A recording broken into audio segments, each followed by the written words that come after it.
वर्तमानपत्र, पुस्तकं, कथा, कादंबऱ्या, धार्मिक आध्यात्मिक ग्रंथांच्या रूपात हा गुरु आपल्याला भेटत असतो. मानव लागते, पण पुस्तकरूपी ग्रंथरूपी गुरुला मात्र गुरुदक्षिणा द्यावी लागत नाही. हे ग्रंथ आपल्या ज्ञानात भर घालत असतात, आपल्याला समृद्ध करत असतात, आपलं जगणं समृद्ध करत असतात. आणि म्हणूनच आजच्या या स्नेहसंमेलनाची सुरुवात ग्रंथ प्रदर्शनाच्या उद्घाटनानं आपण करतोय. आपल्या समूहातील सदस्यांनी आणि स्थानिक साहित्यिकांची लिहिलेली आहेत. या ग्रंथ प्रदर्शनाचा आस्वादन घ्यायचं, खरेदीचा आनंद म्हणून घ्यायचा, समूहातील विविध हातांना आपण बळ द्यायचं.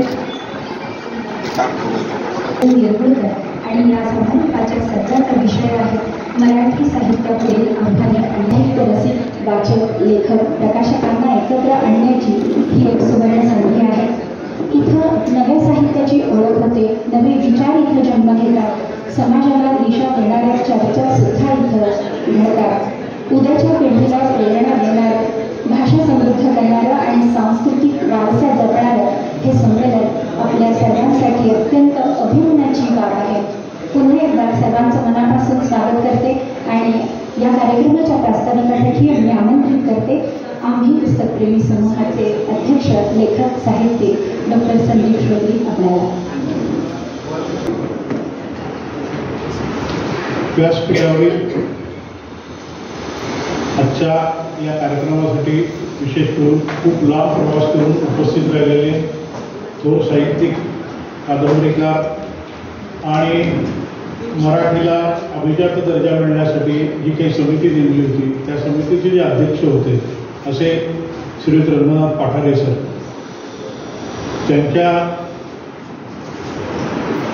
शेजारी बसलेले डॉक्टर मिलिंद जोशी हे अखिल भारतीय साहित्य महामंडळाचे अध्यक्ष, मसाप पुणे शाखेचे अध्यक्ष आणि आपल्या समूहाच्या प्रत्येक वेळी पाठीशी उभं राहणारे असे ते व्यक्तिमत्व. विनोद कुलकर्णी आपलेच आहेत, त्यामुळे फार मी बोलणार नाही. शिरीष चिटणीस एखाद्या मोठ्या आपण बोलायला म्हणतो ना, जे अनेक पारंपरिक घडलेलं असतं तसे आधारस्तंभासारखे आपल्या सर्वांच्या मागे उपस्थित असतात. त्या सर्वांचं मी स्वागत करतो.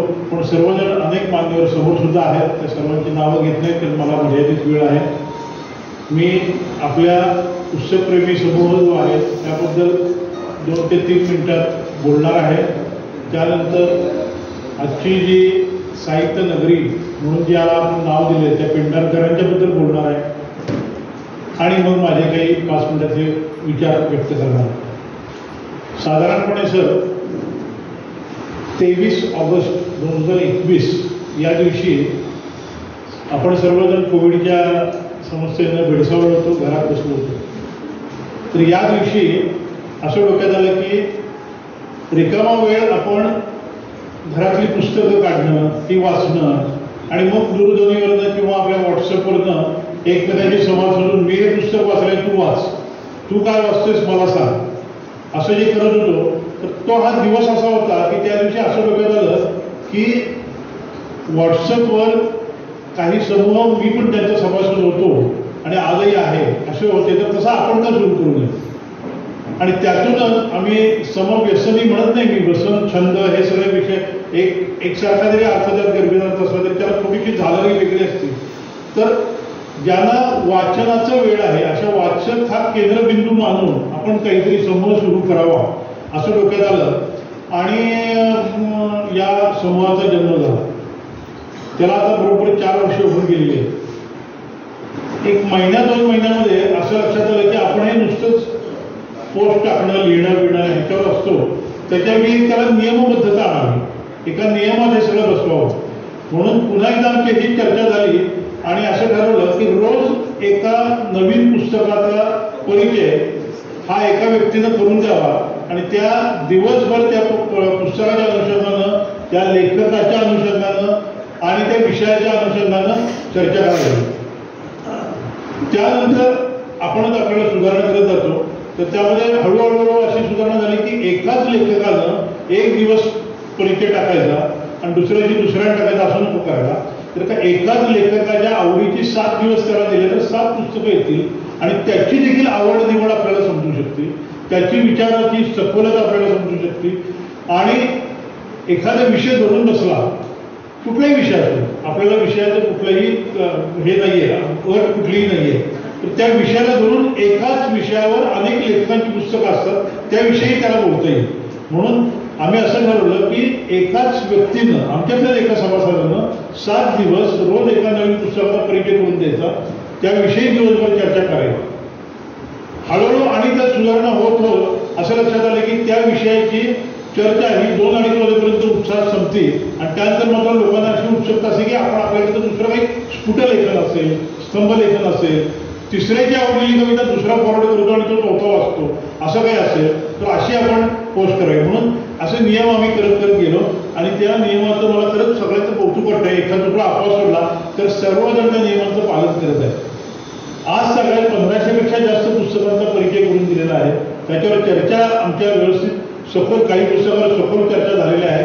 आणि त्यानंतर पुढं असं आमच्या हळूहळू लक्षात आलं की नुसतंच एक दिवस पोस्ट करून तो विषय बंद करावा असं नको, तर आमच्यातलेच जे काही लेखक होऊ घातलेले आहेत किंवा ज्यांना लेखनाची प्रेरणा मिळते अशा लोकांची ओळख एकमेकाला करून द्यावी. म्हणून आम्ही लेखक तुमच्या भेटीला, आमच्यातलंच लेखक असं महिन्यात एकदा आम्ही स्वाती राऊत आत्ता दिसत नाही मला वाटते, पण त्यांच्या पुढाकारानं आम्ही तो हे सुरू केला, उपक्रम सुरू केला.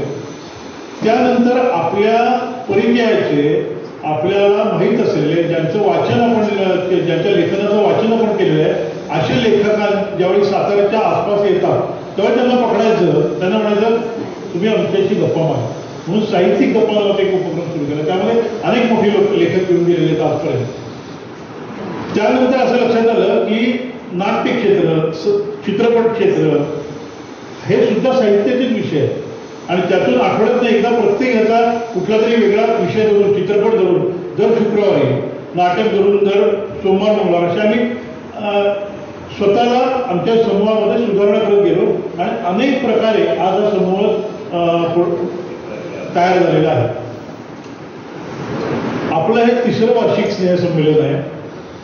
पहिल्या वर्षी आपल्याला लवटे सरांसारख्या एक मोठा आदरणीय ऋषीपुरुष आपल्याला स्नेहसंमेलनाला मिळाला, अध्यक्ष म्हणून लाभलेला होता. वाचन हे त्यांचं पुस्तक आहे, ते आपल्या सर्वांसाठी आदर्श आहे.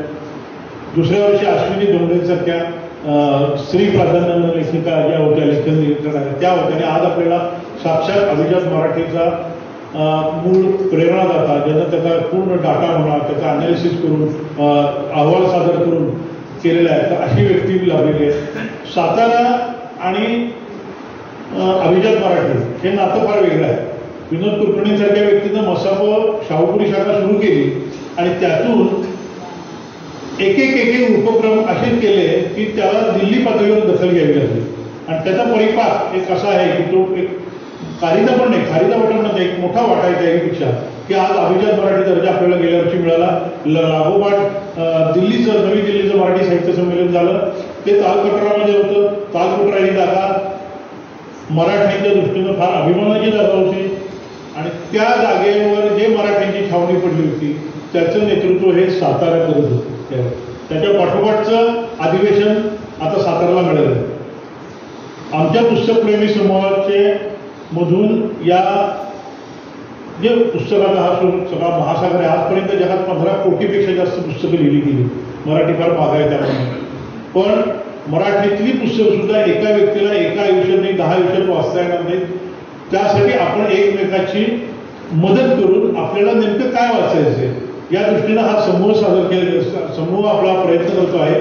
आणि त्या समूहातनं अक्षरशः वाळूमध्ये जे मोठी पडलेले असतात शिपल्यामध्ये ते उचलून आपण एकमेकाला देत आहोत. तर या प्रयत्नांना एक पाठबळ, या प्रयत्नांचा एक आम्हाला पाठीवरची शाबासकीची थाप म्हणून मी आजच्या स्नेहसंमेलनाकडे बघत आहोत. आज थोर व्यक्ती इथं आलेल्या आहेत. साधारणपणे आपल्या समूहातर्फे अनेक उपक्रम घेतले जातात. त्यातला वार्षिक उपक्रम जो आहे स्नेहसंमेलनाचा हा देखील माझ्या तर महत्वाचा आहे. आज आवर्जून या गणेश हॉलला निगडी स्कूलच्या आपण साहित्य नगरीचं नाव देताना पेंढारकर, कवी यशवंत पेंढारकर यांचं नाव पुढालं. अनेक कारणानं. एक म्हणजे त्यांचं आज 126वी जयंतीची वर्ष सुरू आहे. 1899 साली त्यांचा जन्म झाला. 1899 साली या शाळेची स्थापना झाली. या शाळेला देखील 126 वर्ष पूर्ण झालेली आहे. पेंढारकर म्हणलं की आपल्या पुढं अनेक कविता येतात.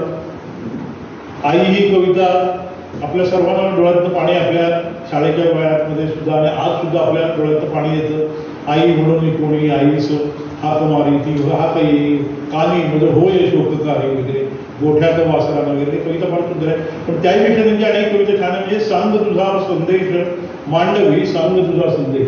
मांडवी ही चाफळची नदी, चाफळला उत्तर मांड आहे आणि वराच्या ढेबेवाडीपर्यंत दक्षिण मांड येते आणि त्याचा संगमा कृष्णेला दोन्ही नद्या उघडत प्रश्न मिळतात. तर त्यांची कविता इतकी सुंदर आहे की सांग तुझा संदेश मांडवी, सांग तुझा संदेश. कालचक्र हे घरघर फिरवी, किती दिवसांनी दर्शन घडवी. दर्शन दुर्लभ परिमद होई, पोटासाठी पेहरता हा गुलामगिरीचा वेश. तो काल स्वातंत्र्याच्या अगोदरचा होता.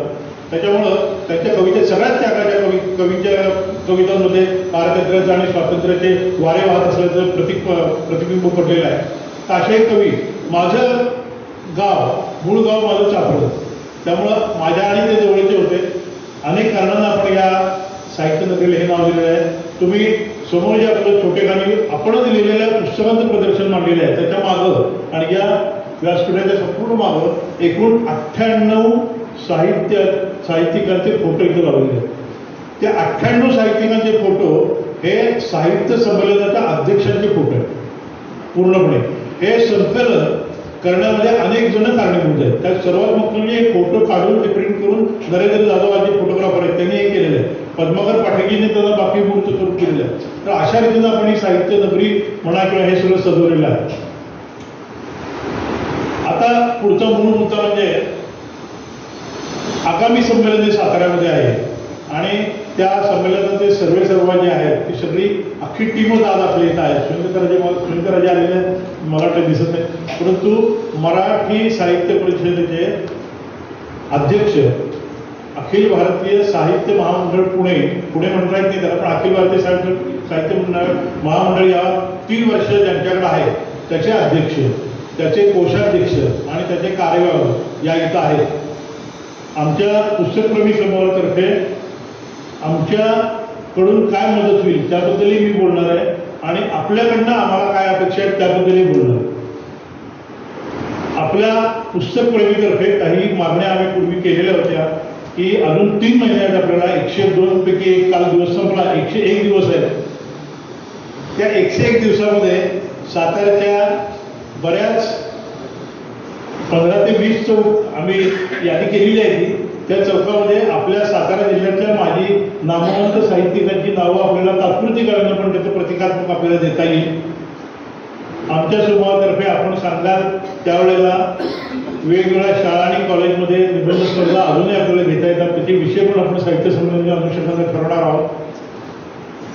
आपल्या साहित्य संमेलनासाठी बाहेर जाऊन जे प्रतिनिधी येणार आहेत त्यांच्यासाठी घरगुती ज्यांची सोय ज्यांना तयारी आहे राहायची अशांसाठी आम्ही यादी करून त्या काही आम्ही 5, 50, 100 खोल्या आम्ही त्या देऊ शकतो. आपल्या साहित्य संमेलनाच्या मध्ये जर का आपण आमची विनंती मान्य केली तर सातारकर साहित्यिक मंडळींचा वेगळा स्टॉल आम्हाला ठेवता येईल. सातारा जिल्हा हा साहित्यिकांचा जिल्हा तर आहेच. 4 संमेलनं या जिल्ह्यामध्ये आणि आपण ज्या वास्तूमध्ये बसलेलो आहोत या वास्तूत एक मराठी साहित्य संमेलन होऊन गेलेलं आहे. अखिल भारतीय मराठी साहित्य संमेलन हे निवृत्तीमध्ये झालेलं होतं. तर अशा या पवित्र जिल्ह्याचं वेगळी ओळख आता येऊ लागली आहे, कारण भारतामध्ये सर्वात जास्त युनेस्कोच्या जागतिक वारसा हक्क स्थळामध्ये नैसर्गिक आणि सांस्कृतिक स्थळामध्ये सर्वात जास्त ठिकाण असलेला एकमेव जिल्हा म्हणजे सातारा जिल्हा. राज पठार हे तुम्हाला माहितीच आहे, 2012 साली वर्ल्ड हेरिटेज साईटमध्ये जागतिक वारसा स्थळामध्ये गेलं. पण त्याच्यानंतर गेल्या वर्षी गेल्या काही महिन्यापूर्वीच 12 किल्ले शिवाजी महाराजांनी बांधलेले ते नैसर्गिक आणि सांस्कृतिक अशा दोन्ही क्रायटेरियामध्ये ते बसले आणि त्यामध्ये प्रतापगड हा आहे, तो सातारा जिल्ह्यामध्ये आहे. शिवछत्रपतींनी तिथं सुरुवात घेतली ते देखील रायगड, सातारा आणि पुणे जिल्ह्याच्या सीमेवरच आहे.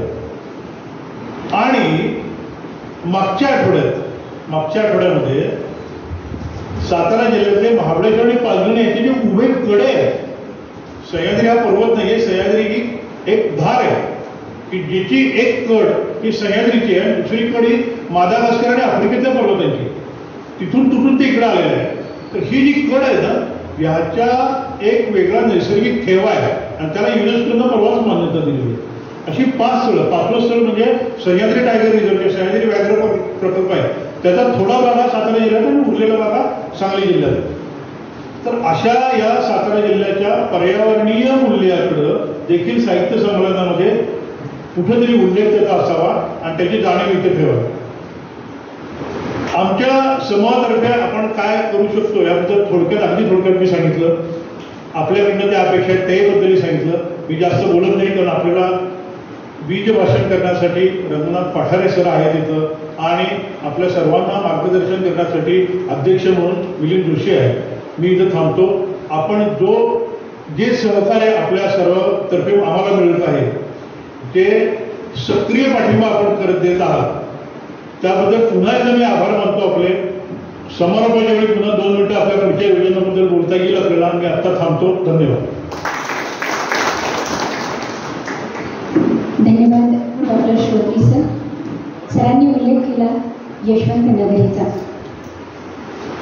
रविकिरण मंडळातील सप्तर्षी मांडलेल्या गेलेल्या काही श्रेष्ठ कवींमध्ये यशवंताचं नाव अग्रक्रमाने घेतलं जातं. बडोदा संस्थानचे ते राजकवी होते आणि त्या काळात जव्हार संस्थानचं राष्ट्रगीत त्यांनी लिहिलं होतं. आई तुझ्याच ठाई सामर्थ्य नंदिनीचे, आई तुझ्याच ठाई सामर्थ्य नंदिनीचे, माहेर मंगलाचे अद्वैत तापसांचे. असं म्हणणाऱ्या यशवंतांच्या नगरीत आपण सगळी माय मराठीची लेकरं जमलेलो आहोत या माय मराठीचा जागर करण्यासाठी. आजच्या मान्यवरांच्या सत्काराकडे आपण वळतो. आजच्या सत्राचे जे उद्घाटक आहेत माननीय रघुनाथ पठारे सर यांचा आपण सत्कार करणार आहोत. माननीय विनोद कुलकर्णी सर यांना मी विनंती करते की त्यांनी पठारे सरांचा सत्कार करायचा.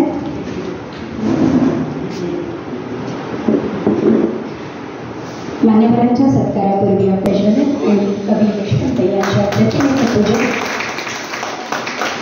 आजच्या ज्योती आहेत प्रतिभेच्या, माय मराठीच्या सन्मानाच्या.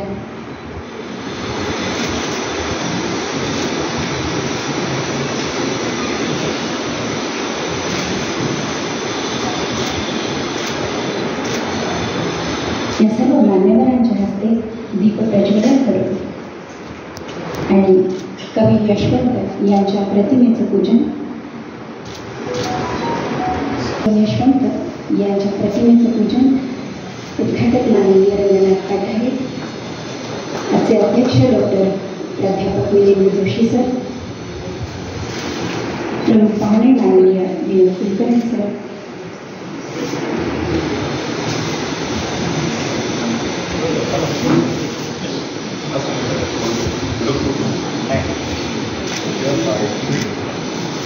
माननीय शिरीष चिपळूण सर,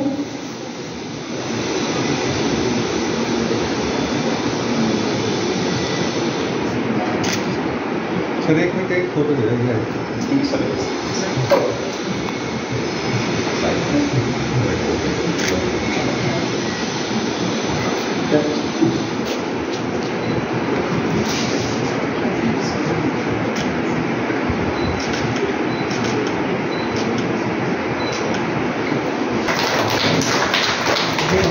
सर समोर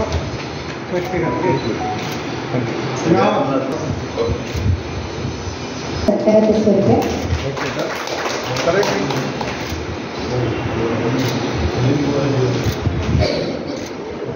आणि प्रत्येक काम इतकं परिपूर्णपणे कसं करतो हे प्रश्न आपल्या सगळ्यांच्या आकलनाबाहेरचे आहेत.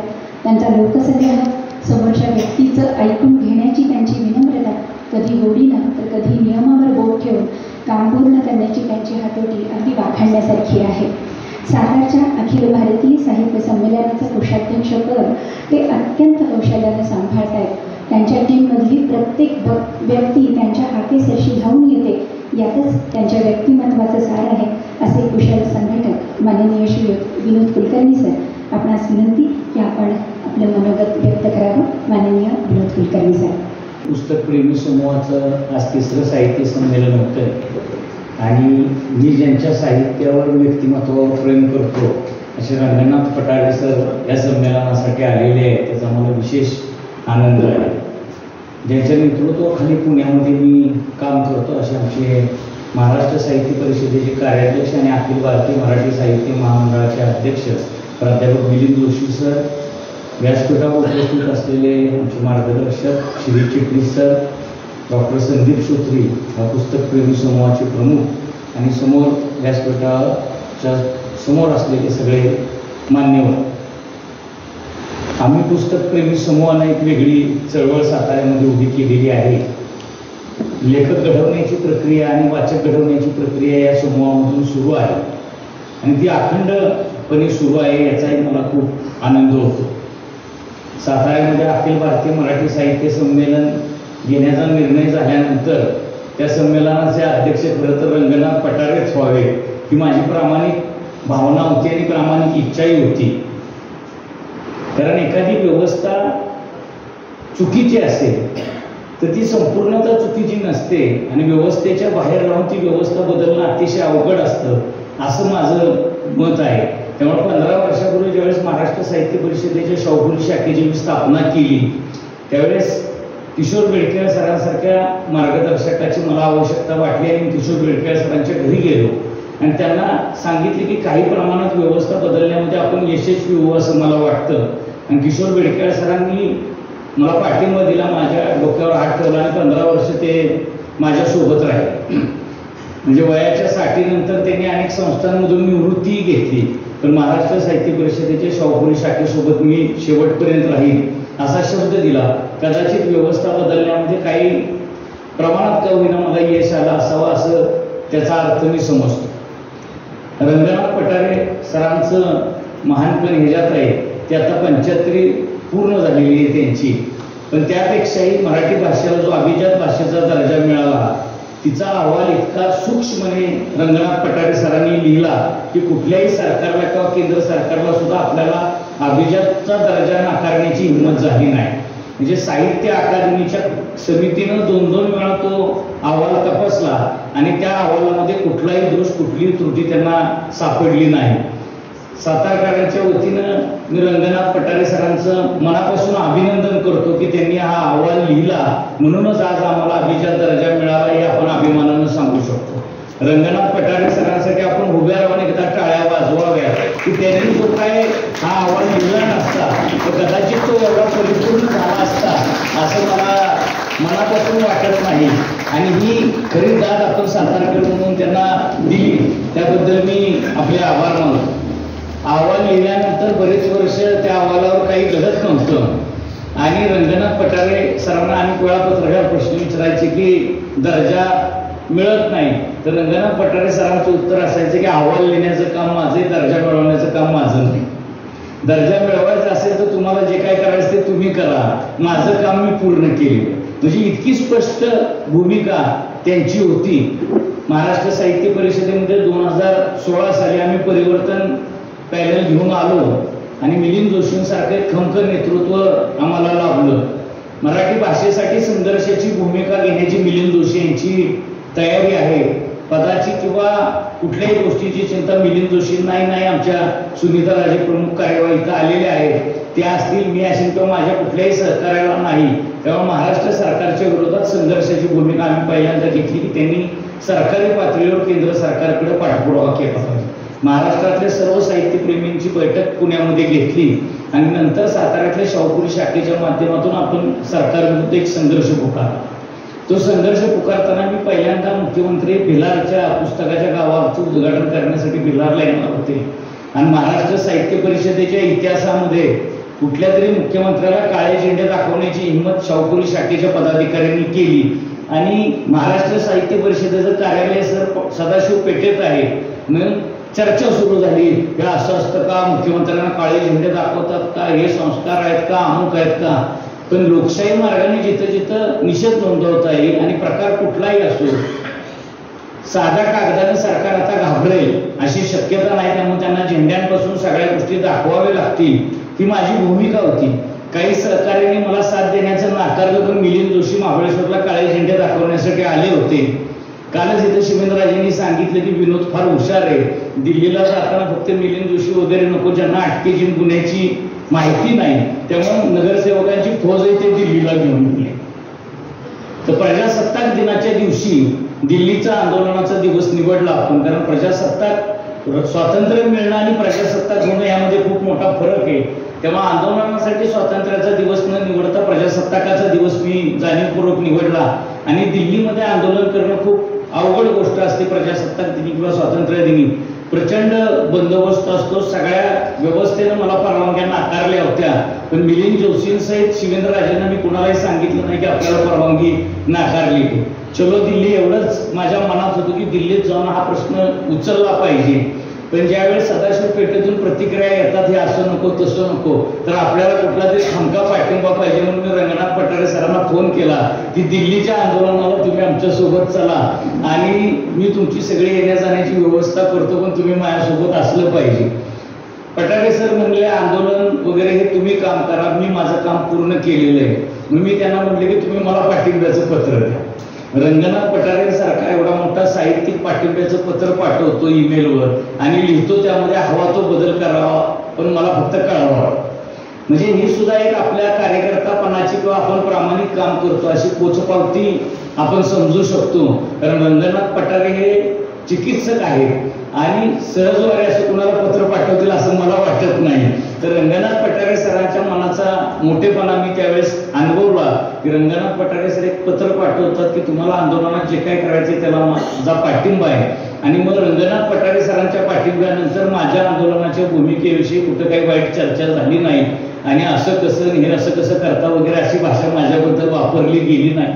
रंगनाथ पठारेंचा या कारणाने मला अभिमान वाटतो की छोट्या छोट्या कार्यकर्त्यांनी पुढे उभं राहावं, यासाठी पठारे सरांनी आमच्यासारख्या कार्यकर्त्याला नेहमीच पाठिंबा दिलेला आहे. 7 शतकांची वाटचाल त्यांच्या एका कादंबरीत आहे. म्हणजे 7 शतकांची वाटचाल किंवा 7 शतकांचा दांडोळा एका कादंबरीत घेणारा रंगनाथ पठारेंसारखा मोठा लेखक महाराष्ट्रामध्ये दुसरा कोणी असणार नाही. रंगनाथ पठारेंनी 99 संमेलनाचं अध्यक्षपद नाकारलं असलं तरी आमच्यासारख्या कार्यकर्त्याला वाटतं की त्यांनी 100 तरी स्वीकारावं होतं. त्यांची भूमिका स्पष्ट आहे, त्यांचे विचार स्पष्ट आहेत, पण मला असं वाटतं की त्यांनी येऊन ही व्यवस्था बदलण्यासाठी प्रयत्न केले पाहिजेत. व्यवस्थेच्या प्रवाहामध्ये 100 वर्षे एखादी व्यवस्था टिकते आणि सगळेच लोक तिथं वेगळ्या विचाराचे आहेत असं नाही. आमच्यासारखे काही उजवे आणि डावे नसणारे सुद्धा लोक आहेत.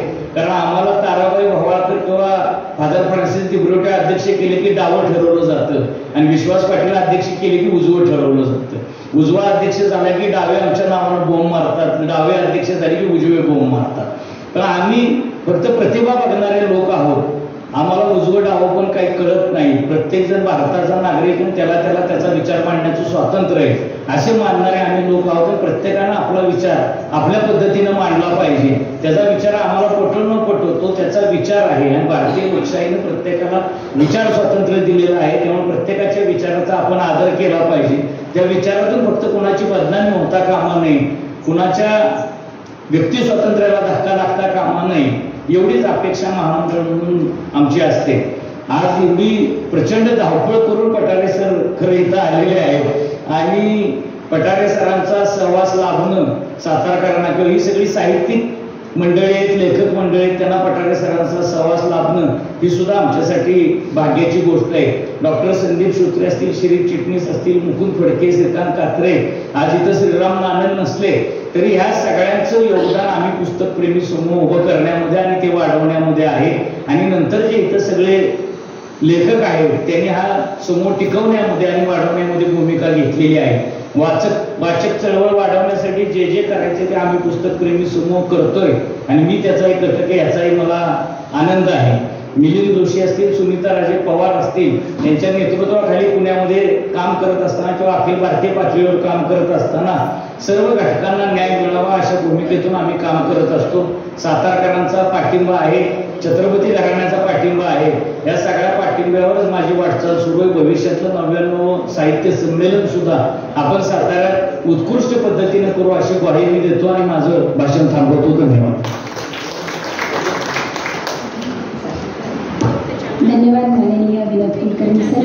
अत्यंत गुणग्राहक पद्धतीनं कार्यकर्त्यांची निवड करून काम पूर्ण करण्याची आपली हातोटी खरोखरच वाखाणण्यासारखी आहे आणि प्रत्येक क्षेत्रातल्या व्यक्तीला ती अनुकरणीय आहे.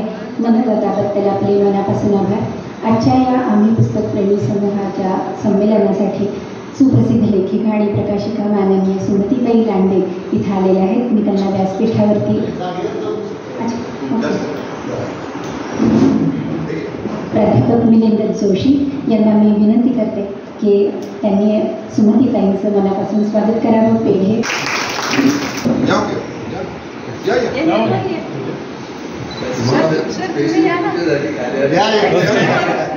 पुन्हा एकदा आम्ही पुस्तकप्रेमी समूहाच्या वतीने सर्वांचं मनापासून स्वागत. या निमित्तानं आपण सगळे भाग्यवान आहोत. आपल्यासारख्या साहित्य रसिकांना दिलेली आहे. निबंधमालेपासून अगदी कथासंग्रहापर्यंत आणि कादंबरीपासून वैचारिक लेखनापर्यंत अत्यंत सकस साहित्य सरांनी आपल्याला दिलेलं आहे. देशीवादाचे आग्रही प्रसारक असणाऱ्या पाठारे सरांनी जागतिकीकरणानंतर देशीवादाची विस्कटलेली घडी आपल्याला दाखवून दिली. त्यांचे विचार आपल्याला आज काही ऐकायला मिळणारच आहेत. हे आपलं भाग्यच आहे. त्या विचारांचं अनुसरण करणं हे मातीशी निष्ठा राखणारं प्रत्येक साहित्यप्रेमीचं आद्य कर्तव्य आहे. अशा पाठारे सरांना आपण मानपत्र देऊन गौरवणार आहोत. हे मानपत्र देताना आम्हा सर्वांना आनंद होतोच आहे, पण जबाबदारीची सुद्धा जाणीव होते. या मानपत्राचं वाचन करण्यासाठी मी आमंत्रित करते माननीय शिरीष चिपळी सर यांना. हॅलो.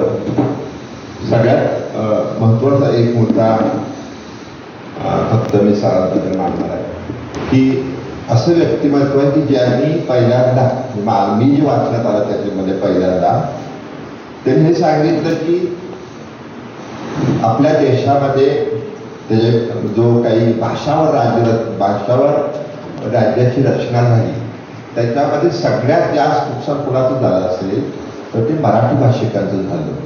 आणि या पद्धतीतून त्यांनी जी मांडणी केलेली आहे ती आपल्याला सगळ्यांना उद्बोधक आहे. त्यांनी त्याची उदाहरणं त्यात दिली. इंदोर असेल, आपली कराची असेल, सगळीकडे. आणि सगळ्यात ही जी गोष्ट आहे त्याच्यासाठी त्यांनी जी मांडणी केली किंवा त्यांच्या मनामध्ये जे विचार आहेत त्याच्यामध्ये सुद्धा आम्ही सुद्धा पुढील कालावधीमध्ये काही प्रयत्न करू. नुकतेच आम्ही इंदोरला जाऊन आलो विनोद कुलकर्णी आम्ही, आणि आमच्या लक्षात आलं की तिथं 7-8 लाख लोक मराठी आहेत आणि मराठीचं तिथं शाळा किती तर आता राहिल्या नाही. ही जर भाषावर राज्यरचना झाली नसती तर तिथं मराठी शाळा राहिल्या असत्या. किंवा नेहरू असं म्हणतो की पूर्व भारत, पश्चिम भारत, दक्षिण भारत असावं.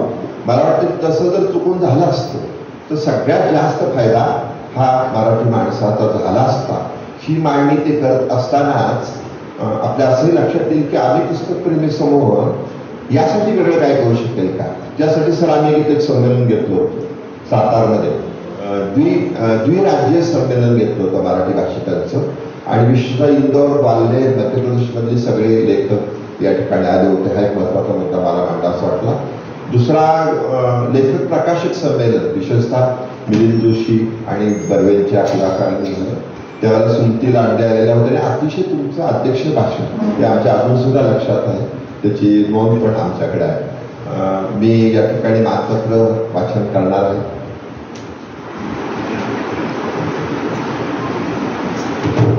प्रथमतः रंगनाथ पठारे हे सातारमध्ये आले, त्यासाठी विनोद कुलकर्णीचं एकदा टाळ्याच्या गजरात आपण स्वागत करूया.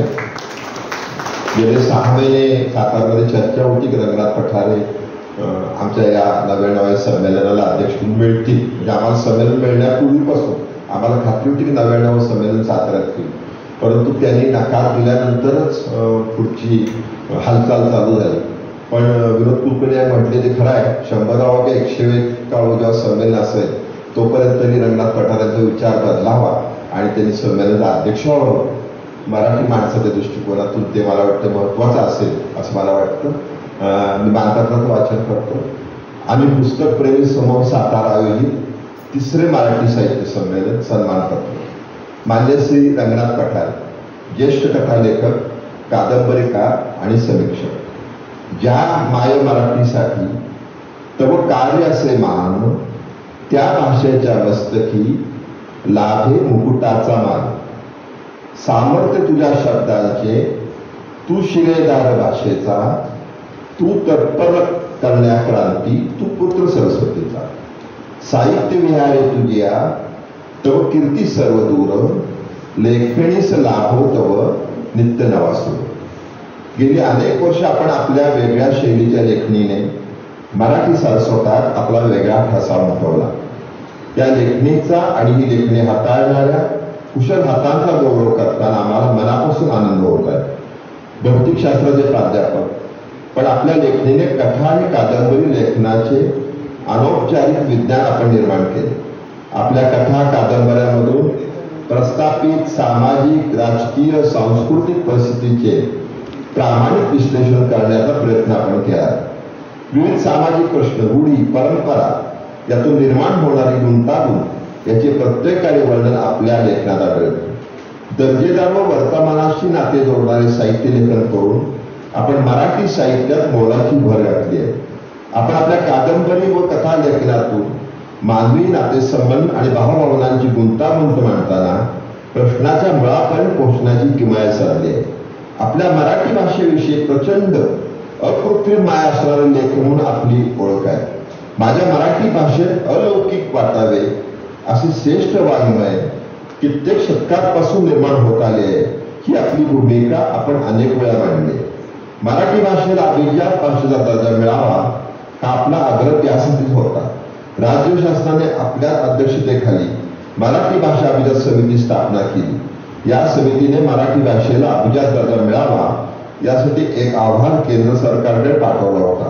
त्यामुळेच आज मराठीला अभिजात दर्जा मिळाला आहे. हे आपले काम कधी न विसरणारे आहे. दिवे गेलेले दिवस 1982 ते ताम्रपट ते सातपाटील कुलुत्तान 2019 असा एकूण 14 कादंबऱ्यातून मराठी कादंबरी लेखनाचा भूस्तरीय अवकाश आपण निर्माण केला. आपल्या या लेखनातून जगण्याचा एक संबंध आकृतीबंध आपण मांडत असता. त्यामुळे आपल्यातील हा लेखक अनेक वाचकांना आपला लेखक वाटतो. आपल्या या गौरवशाली लेखन कामगिरीचा गौरव म्हणूनच आपल्याला साहित्य अकादमी पुरस्कार, राज्य साहित्य पुरस्कार असे अनेक पुरस्कार देऊन गौरवण्यात आले. अमेरिकेतील महाराष्ट्र फाउंडेशनचा दिलीप चित्रे स्मृती साहित्य जीवन गौरव पुरस्कार हाही आपल्याला मिळाला. आम्ही पुस्तकप्रेमी समूह आपणास हे सन्मानपत्र माननीय प्राध्यापक मिलिंद जोशी यांच्या शुभास्ते देताना अतिशय आम्हाला सर्वांना आनंद होत आहे. आम्ही पुस्तकप्रेमी समूह सातारा. धन्यवाद. रंगनाथ पाठारे यांनाही मानपत्र प्रदान करतील.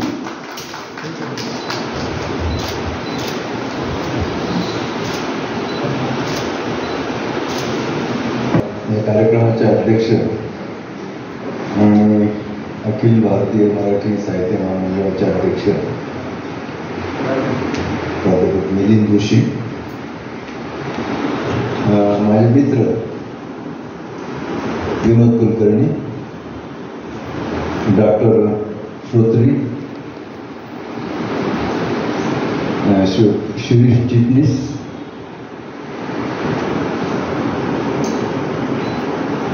माझ्या समोर बसलेले आहे आणि त्यांचा महामंडळाच्या अध्यक्षांनी खाली जाऊन खास सत्कार केला त्या माझे प्रकाशक आणि सुमतीजी, सुनीता राजे पवार त्यांच्या शेजारी बसलेले आहेत. आणि मी साधारणतः 42 वर्षाचा होतो.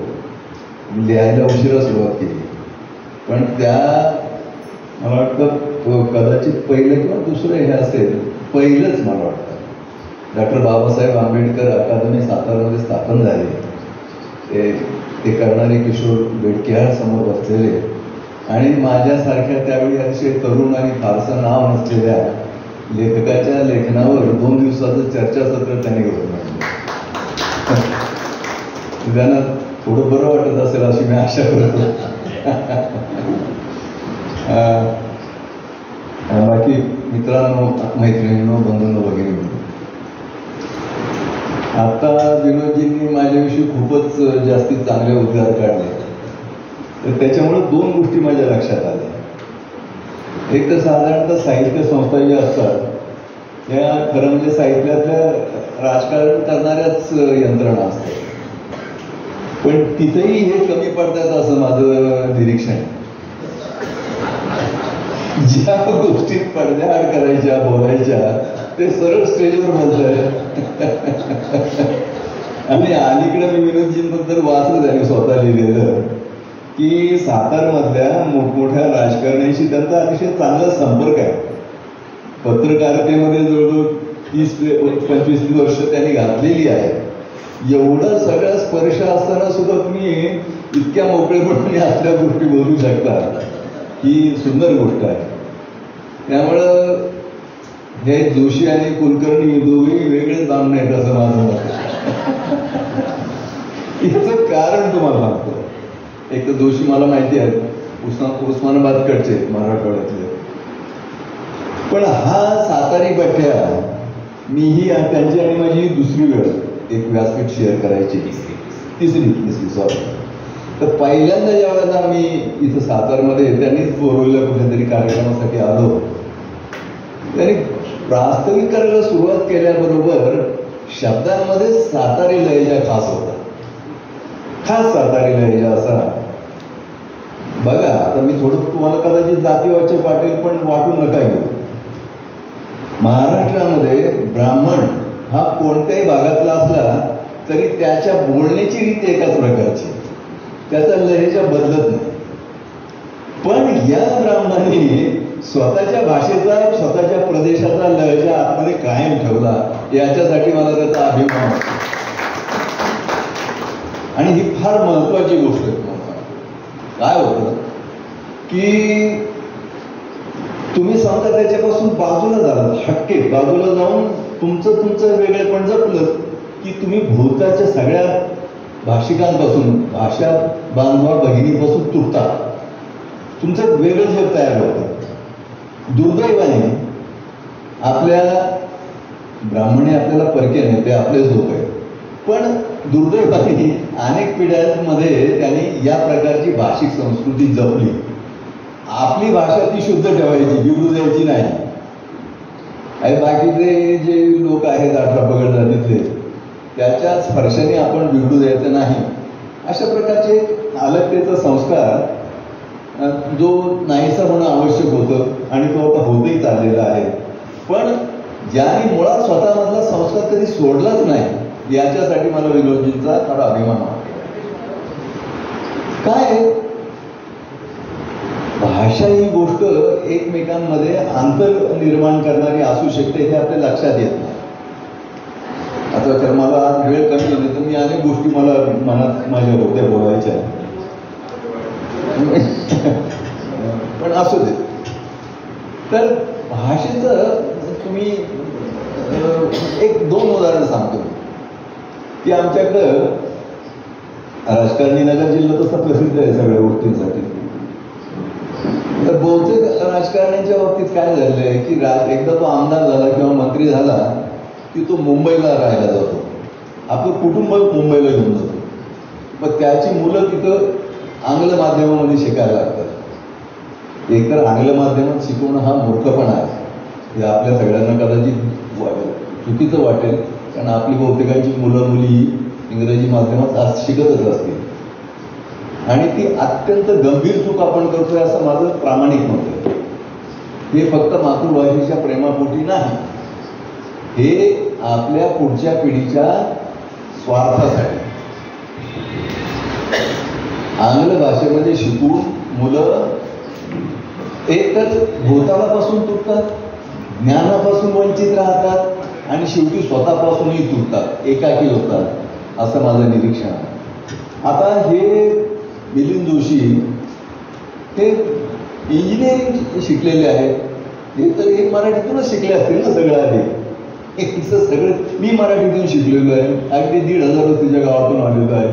ते विज्ञानाचा अभ्यास वगैरे किंवा आयुष्यभर मी इंग्रजी भाषेतच लेक्चर्स दिली. ते काय भाषा ही सहज आत्मसात करता येते, पण मातृभाषा हे आयतं आलेलं असं काही भांडवल आपल्याला असतं की की सगळ्या संकल्पना समजावून घेण्यासाठी त्याचा सगळ्यात जास्त उपयोग. संकल्पना नुसत्या शब्दाने समजत नाही, कारण तुमच्याकडे भाषा येते तेव्हा त्याच्यामध्ये अनेक प्रकारचे सांस्कृतिक इतिहास, प्रतिमा यांची संपूर्ण मोठ्याच्या मोठं जाळं ऐकं आपल्याला मिळत असतं. ते आपण वापरायचं आणि आपल्या मुलांना नाकारायचं आणि त्यांना चाचपडायला लावायचं. आपण हे एका अर्थाने गुन्हेगार सुद्धा आहोत, ते आपण लक्षात घेतलं पाहिजे. त्यामुळं भाषेच्या बाबतीमध्ये फार काळजी घेणं आवश्यक आहे. दुसरी गोष्ट आपल्या मराठी माणसांची जी आहे, आपण नेहमी दुसऱ्याची सोय कुठं गैरसोय होणार नाही याची फार काळजी घेतो.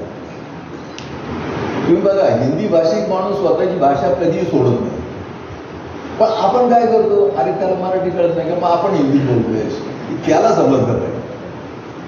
हे परवा एका कुठं कोल्हापूरला कार्यक्रम होता आणि कोल्हापूरमध्ये ते विजय चोरमारेंनी बोललं आणि त्याच्यामध्ये ते हिंदीमधल्या एक मोठ्या कवयित्रींना बोलवलं होतं, मी होतो आणि आणखी काही लोक होते, पण हिंदीमधले 2-3 कवी होते वगैरे असं. तर त्याच्यानंतर ते काव्य संमेलन सुरू झाल्यानंतर त्या हिंदी कवींनी हे केलं की हिंदी में भी कुछ हो जाए. तर संमेलन जवळजवळ हिंदीमध्येच झालं. कविता वाचायची मराठीत, हिंदी अनुवाद सांगायचा आणि 4 माणसांच्या सोयीसाठी तू 400 माणसांना ते भाषेपासून तोडतोस, ते आपल्या लक्षात येत नाही. तुम्ही बघा, आपले मंत्री ज्या मुलाखती देतात पत्रकार परिषदेमध्ये, तो त्यातला एखादा पत्रकार लगेच आधी हिंदी में फार तर हा काय म्हणतो की जरा वेळाने करतो, पण तो बोलतो हिंदीमध्ये. तामिळनाडूमध्ये म्हणून दाखवा ना तो आधी हिंदी में. आपण मराठी लोक ही आपल्याला फार मोठी जबाबदारी आहे आणि आपल्याविषयी संपूर्ण दक्षिण भारतामध्ये फार प्रेम आहे की याने ते भाषिक आक्रमण मराठ्यांनी थोपवलेलं आहे. तर त्याच्यामुळं मला हे कळत नाही, आपले मंत्री हिंदीमध्ये ते पण खरं म्हणजे ते अतिशय गावठी हिंदीमध्ये बोलतात. त्याच्याविषयी काय हरकत नाही, म्हणजे ते काही गैर नाही, गावठीमध्येच बोललं पाहिजे. आपली मातृभाषा मराठी आहे, ते हिंदी काय बळत ठीक पण काही गरजच नाही मुळामध्ये. त्या पत्रकारांनीच मराठी शिकलं पाहिजे जो कोणी हिंदीचं आलेलं आहे, त्याला कशाला हिंदीमध्ये यांनी बोललं पाहिजे. ह्या साध्या गोष्टी आहेत आणि ज्या आपण स्वीकारतो ते काही बरोबर नाही असं मला वाटतं. असो,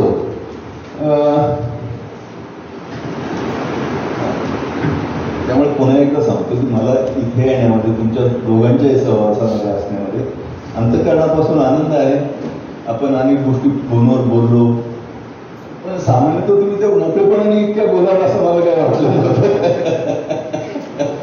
या गोष्टी असतात, अनेक प्रश्न असतात. आता तुम्ही म्हणाल प्रश्न असतील त्यातनं मार्ग पण असतात, पण मगाशी कोणतरी उल्लेख केला की आम्ही 98, तुम्हीच केलं मला वाटतं 98 अध्यक्षांचे, त्याच्यामध्ये आपण येण्याची शक्यता नाही आहे. पण काय बिघडत नाही, तिथली मोठी माणसं आहे ती जी अध्यक्ष झाली नाही आणि त्यामुळं तो काही भाग नाही. त्याच्यामध्ये प्रश्न अनेक आहेत. आता तुमच्यासारखी अतिशय अंतःकरणापासून सगळ्या गोष्टींच्या पलीकडे जाऊन केवळ वाङ्मयीन निकष, वाङ्मयीन मूल्य याच्या आस्थेपोटी काम करणारे तुम्ही लोक आहात आणि ही माझ्या दृष्टीने सगळ्यात महत्त्वाची मोठी गोष्ट आहे. त्यामुळं माझ्या तुम्हाला अतिशय अंतःकरणापासून शुभेच्छा आहेत, अगदी मनापासून शुभेच्छा आहेत.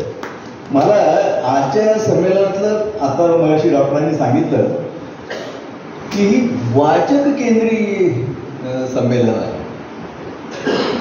किंबहुना संपूर्ण संमेलनाच्या मांडणीमध्ये मी पाहिलं की वाचक हा केंद्रस्थानी. आपल्या कुठल्याही साहित्य संमेलनाच्या एकूण आयोजनामध्ये वाचक हा केंद्रस्थानी आल्याचं मला कधी दिसलेलं नाही. खरं म्हणजे साहित्याच्या निर्मितीपासून ते वाचनापर्यंत हे कितीतरी घटक त्याच्यामध्ये येतो. लिहिणारा येतो, तो पुन्हा संपादित करणारा येतो, छापणारा प्रकाशक येतो, विक्रेता येतो आणि या सगळ्यात मोठा म्हणजे वाचक येतो. एकूण साहित्य व्यवहारातला केंद्रस्थानीचा सगळ्यात मोठा घटक हा वाचक आहे. याच्याकडे कोणाचं लक्ष नाही जात. हे बघा, कुठल्याही लेख मी आता म्हटलो तुम्ही इतका चांगला लंबा जेवढा माणूस दिसतो म्हातारा असलो तरी, पण मी मोठा लेखक, याला उत्तर देखील विचारणार नाही. ठरवतो कोण? वाचक ठरवतो. वाचक तुम्ही किती काय लायकीचे आहात ते त्याला तो अतिशय सक्षम असतो आणि तो ठरवतो हे कोणत्या दर्जाचे आहे. म्हणून बघा, बालगंधर्व किंवा आपले जुने सगळे मोठे नट मायबाप प्रेक्षक हो, मायबाप हो असं अतिशय नम्रपणे म्हणत असत. याचं कारण ते ठरवतात, त्यांच्याकडून पाहिजे असतं सगळं. म्हणून आपण मंडळी जे वाचकाला केंद्रस्थानी ठेवून त्याला काही करत आहात आणि त्याच्यामुळं तुमच्यामध्ये लेखकांची सुद्धा विचारांची आदान प्रदान देवघेव, हे पाय हिंदीचा प्रभाव आदान काय बिघडत नाही, ते स्वीकारले तरी काही हरकत नाही. याचं कारण असं आहे की भाषा ही प्रदूषित होऊनच अधिक वाढते, मोठी होते, असं आपल्या पूर्वजांनी सांगून ठेवलेलं आहे. पण सध्या परिस्थिती काय झाली तुम्हाला वाचकाच्या बाबतीत? तर मी आता समजा इथं नजर समोरच पाहिलं तर तरुण वाचक किती आहे तुमच्यामध्ये? जे तरुण वाचक मला 20चा वाचक किती आहे? तर जवळजवळ नाही. तुम्ही जाणता 50च्या पुढचे सगळे लोक आहात. काय झालंय की आपल्या एकूण शैक्षणिक आणि सामाजिक धोरणांमध्ये भाषा ही आस्थेच्या केंद्रात राहिलेलीच नाही. आणि जो मराठीचा जो मुळातला जो वाचक आहे तो म्हातारा होत चाललेला आहे. आणि तरुण वाचक निर्माण होण्याची प्रक्रिया ही आपण तिच्यावर खूप घाले घातलेली आहे. त्यामुळं भाषेची आणि वाचकांची सद्यस्थिती ही अत्यंत वाईट आहे. याच्यासाठी तातडीने काम करण्याची आवश्यकता आहे आणि याच्यासाठी तुमच्यासारखी वाचक चळवळीची व्यासपीठं त्यासाठी काम करू शकतील. आपण काही उपक्रम सांगितले, अशा प्रकारचे उपक्रम अधिकाधिक क्षमतेने राबवत जर आपण गेला की दर महिन्याला एकत्र येणं, तुमच्यातल्याच एका लेखकाचं इतरांनी मग ते वाचून दाखवणं, इतरांनी त्याच्यावर प्रतिक्रिया देणं, त्याचे धोकेही खूप असतात. त्याच्यात एक कधी कधी अशा टोळ्या तयार होतात की हा काहीही करू त्याला सार्वजनिक अपमानगजा करायचा आणि तो नॉमिनेट होऊ शकतो. म्हणून लेखकाला फार गोष्टी सहन करायला लागतात. त्याला गेंड्याची कातडी खरोखरीच शिकायला लागते पांघरायला. सुमतीबाईंची प्रसिद्ध कविता आहे गेंडा नावाची. तर असं ते सगळं आहे. पण तरी सुद्धा वाचकाला केंद्रस्थानी ठेवून आपण हे संमेलन भरवता ही मला आणखीन वेगळी, महाराष्ट्रामध्ये सगळ्यात वेगळी अशी गोष्ट वाटते. तिच्यासाठी मी आपलं अभिनंदन. काय मी मगाशी म्हटलो की वाचक हेच लेखकाचं मोठेपण ठरत असतं. चांगला लेखक त्याला काय पाहिजे असतं? चांगलं वाचलं जाणं, त्याच्यावर चर्चा होणं, उलट सुलट चर्चा होणं, क्रिया प्रतिक्रिया होणं, समाज ढवळून निघणं.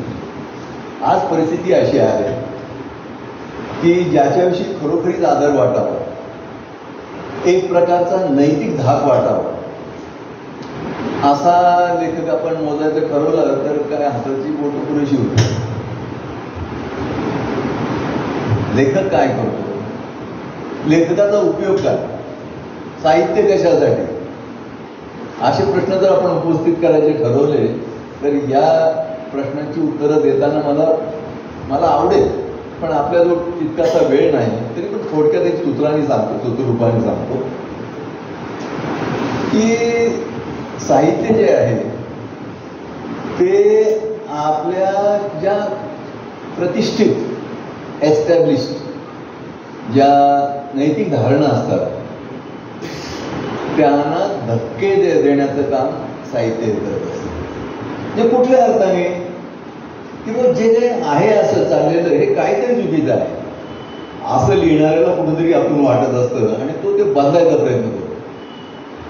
हे करत असताना तो एक प्रकारची रिस्क घेत असतो, एक प्रकारची जोखीम उचलत असतो.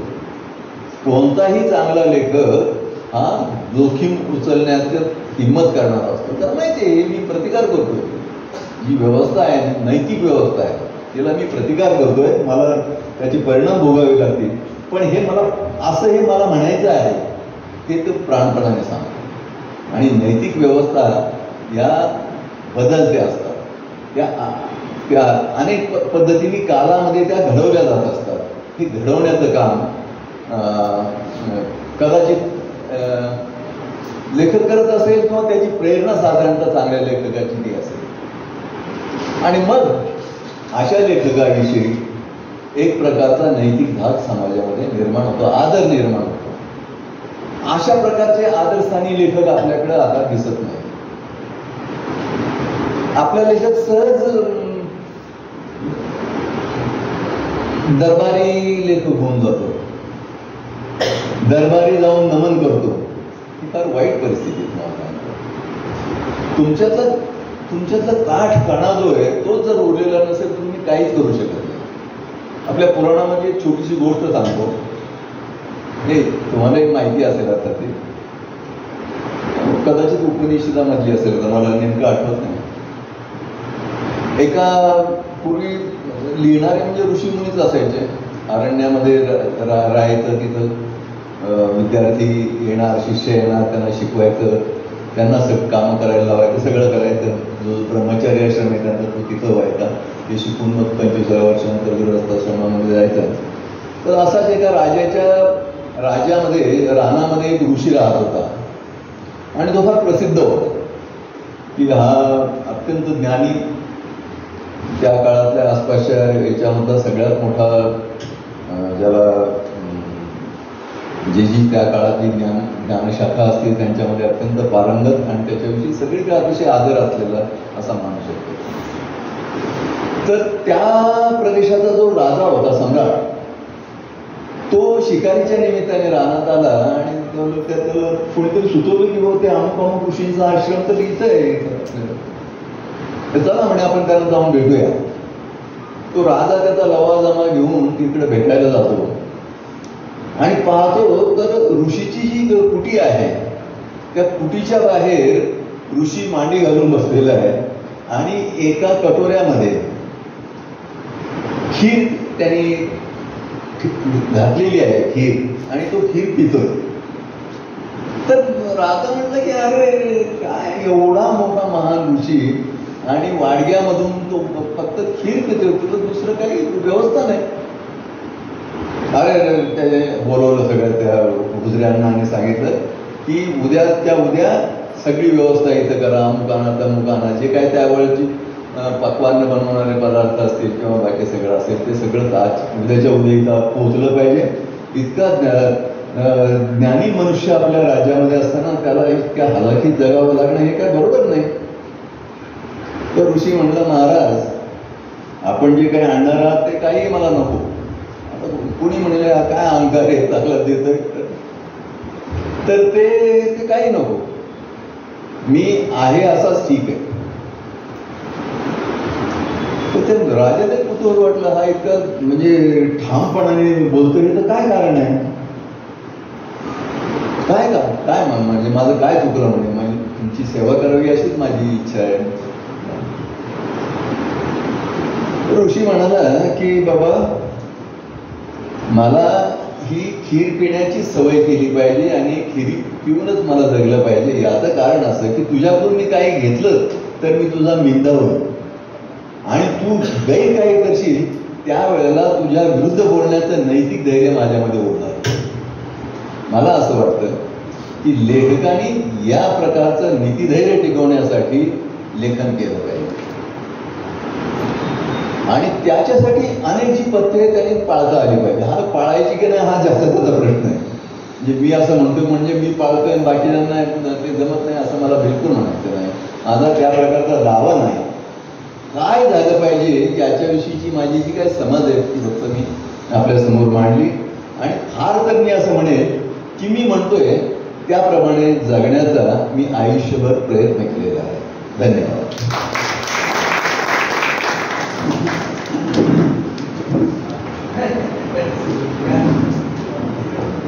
मनापासून धन्यवाद सर. भाषा आणि साहित्याविषयीचं प्रेम ओतप्रोत असलेलं असं विषय भाषा, आम्ही साहित्यप्रेमी आणि पुस्तकप्रेमी समूहाला आपण दिलेले आशीर्वाद या समूहाच्या पुढच्या वाटचालीसाठी आमच्यासाठी अत्यंत मौल्यवान ठरतील. यानंतर आपण या सत्राच्या अध्यक्षीय भाषणाकडे वळतो आहोत. यावर्षी शताब्दीपूर्व अखिल भारतीय मराठी साहित्य संमेलन आयोजित करण्याचा मान आपल्या ऐतिहासिक नगरीला साताराला मिळालेला आहे. महामंडळाच्या अध्यक्षपदी ज्यांची यावर्षीच सर्वानुमते निवड झाली ते प्राध्यापक मिलिंद जोशी सर आज आपल्याला अध्यक्ष लाभलेले आहेत. याचा आपल्या सर्वांनाच अभिमान आहे. सिद्धांत लेखक, तत्वचिंतक, वक्ते अशी त्यांची ओळख आहे. अखिल भारतीय मराठी साहित्य मंडळाचे ते सर्वात तरुण अध्यक्ष आहेत. स्थापत्य अभियांत्रिकीचा त्यांनी अभ्यास केला आणि आता भारतीय विद्यापीठाच्या अभियांत्रिकी महाविद्यालयात प्राध्यापक म्हणून ते कार्यरत आहेत. बांधकामासारख्या विषयात पारंगत असलेले जोशी सर शब्दांचं बांधकामही अत्यंत कलाकुसरीनं करतायत, कुशलतेनं करतायत हे आपल्या सर्वांनाच माहिती आहे. अनेक प्रकारच्या साहित्य प्रकारातून मुक्त प्रकारे मुशाफिरी करणाऱ्या प्राध्यापक जोशी सर यांना मी विनंती करते की त्यांनी उपस्थितांना मार्गदर्शन करावं. प्राध्यापक मिलिंद जोशी सर.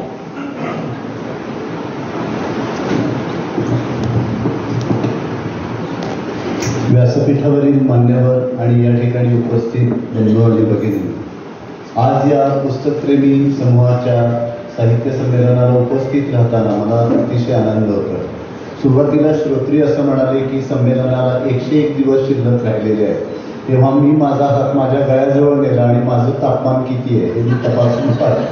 त्यामुळे संमेलन जसं जवळ येतं तसा ज्वर वाढत जातो असा आम्ही अनुभव घेतलेला आहे. खरं तर अखिल भारतीय मराठी साहित्य महामंडळ ही एक व्यवस्था आहे आणि ती एका चौकटीमध्ये काम करते आहे. आणि जसे पदाधिकारी बदलतात तशी ती व्यवस्था बदलण्यासाठी ते प्रयत्न करत असतात. म्हणजे विनोदनी महामंडळाचीच भूमिका त्याच्या भाषणामध्ये सांगितली आणि मी अधिक स्पष्ट करून सांगतो की जोपर्यंत भालचंद्र नेमाडे सर आणि रंगनाथ पठारे सर संमेलनाचे अध्यक्ष होणार नाही तोपर्यंत त्यांच्याकडे महामंडळाचे लोक जातील आणि त्यांना म्हणतील की तुम्ही हे पद स्वीकारलं. आता काय असतं, आपल्या काळामध्ये आपण एक घेतलेली भूमिका असते. पण पठारे सर, मी महात्मा गांधींच्या एका दाखल्याचा आवर्जून उल्लेख करतो. महात्मा गांधी एका ठिकाणी असं म्हणतात की मी काल जो विचार व्यक्त केला होता त्यापेक्षा वेगळा विचार मी उद्या व्यक्त केला तर ती मी माझ्या विचारांशी केलेली प्रतारणा नाही तर अनुभवातून मला आलेलं ते शहाणपण आहे असं महात्मा गांधींनी म्हटलेलं.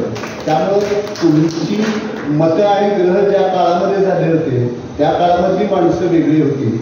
आता माणसं बदललेली आहे. त्यामुळे तुम्हीही तुमचे विचार बदलायला हरकत नाही असं मी या निमित्ताने आपल्याला सांगतो. आणि मी आणि विनोद आम्ही दोघेही